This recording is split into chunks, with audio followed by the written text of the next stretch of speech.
Russian opposition politician Alexei Navalny's funeral took place at a Moscow church on Friday, as thousands of Russians chanted his name outside. Some shouted, "Russia will be free, no to war, Russia without Putin, we won't forgive, and Putin is a murderer." Inside the Borisovskoye cemetery, the Kremlin critic's body was presented in a flower-laden open casket during funeral proceedings.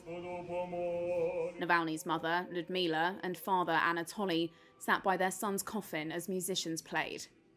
His wife, Yulia, and 2 children, who were living outside Russia, did not attend. It was a small ceremony, but one flanked by a heavy police presence. Queues of people had been prevented from entering to say goodbye. They surrounded the church and clapped during the service. To tell the truth, it is very pleasant for me to be here in the company of like-minded people. Here, I don't know, there are more than 10,000 people, and nobody is scared. Everybody knows what they want. And we came just to honour the memory of the person who was not scared of anything. By the way, I massively admire Yulia Navalny. I don't know whether it is right to talk about it, but she is a strong person. Navalny, President Vladimir Putin's fiercest critic inside Russia, died aged 47 in an Arctic penal colony on February 16th.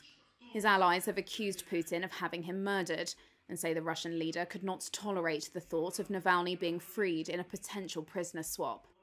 They have not published proof to back up that accusation, but have promised to do so. The Kremlin has denied any state involvement in his death. Authorities outlawed Navalny's movement as extremist and cast his supporters as US-backed troublemakers out to foment revolution. His funeral comes 2 weeks before a presidential election when Putin is expected to easily win another 6-year term.